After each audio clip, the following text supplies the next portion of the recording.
In this video, let's talk about los mayas y el número cero. We're only introducing one Spanish word today, the number cero, so you'll hear that throughout this video. The Maya lived in parts of what is today Mexico, Guatemala, Belize, Honduras, and El Salvador. The Maya civilization emerged almost 4,000 years ago and continues to exist today, but it's generally considered to have reached its height between 250 and 900 AD. The Maya were famously skilled mathematicians and astronomers who used math to build thousands of temples and monuments and to map the positions of the stars and planets. And all of that was possible because of el número cero. Like we do today, the Maya had a positional number system. That means that the position of any number defines its value. For example, 2 has a different value in 0.2 than in 20, or 2,516, where its value is much higher. In a positional number system, you need a cero. Otherwise, if you wanted to write a number like 406, but you didn't have cero, you wouldn't know if you should read 4 and 6, 4.6, or 4,600,000. So when you have a positional number system and the cero, you can do much more complicated math. These ideas seem obvious to us today, but the Greeks, Romans, Egyptians, and many others never developed the cero, and cero didn't even reach Europe till less than 1,000 years ago. That's actually why in our modern calendar, we don't have a year cero. This calendar goes from 1 BC to 1 AD, because when this calendar came into use, Europeans still hadn't heard of the cero. Sometime between 300 BC and the year 1, the Babylonians and the Maya separately started using cero. Later, it was developed in India in the 3rd or 4th century, and from there probably spread into the Arab world and then into Europe. So now that we know they had the cero, what did Maya numbers actually look like? In their calendars, the Maya had all these different ways of writing cero, but they mostly wrote cero as a shell symbol. Here are the numbers 1 to 19.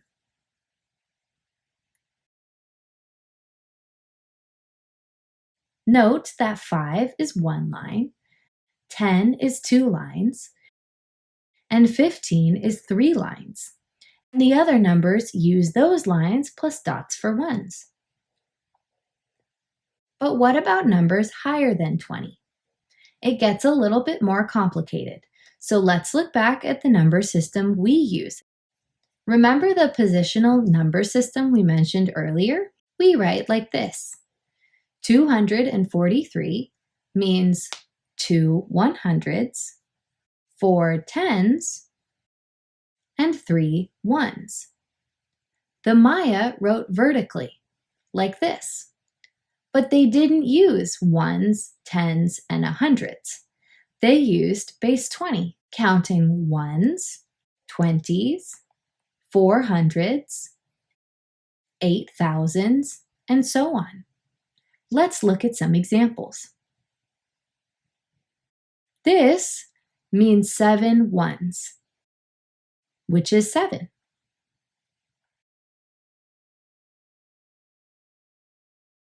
This means 120 plus 1, 21.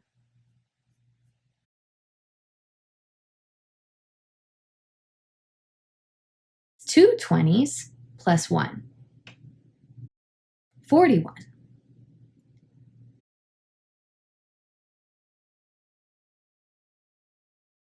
One 400 plus 6 20s plus 0 1s, which equals 520. And this means 1/8,000, 0 400s, 5 20s, and 0 1s. 8,100. So, where did the Maya write these numbers?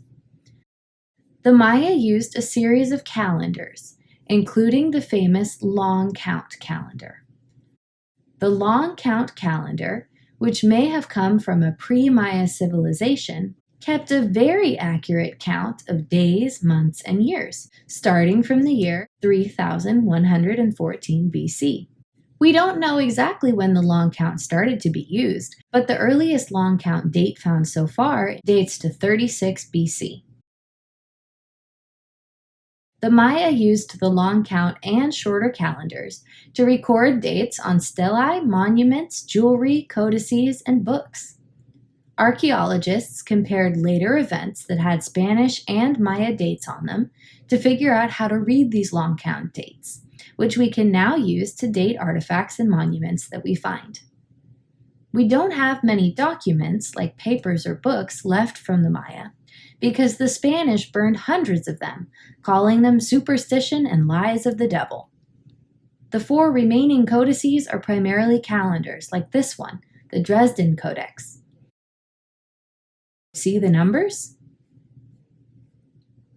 There's a lot we still don't know about the ancient Maya. Traditionally, archaeologists found it hard to believe that non-Western civilizations could have been very advanced, and the scholarship was somewhat limited. Now, they're learning from the 6 million modern Maya people and from new technologies. In the last 2 years alone, archaeologists have found tens of thousands of previously undiscovered Maya buildings. So it's likely that we'll continue to learn a lot more about how complex and capable this civilization was.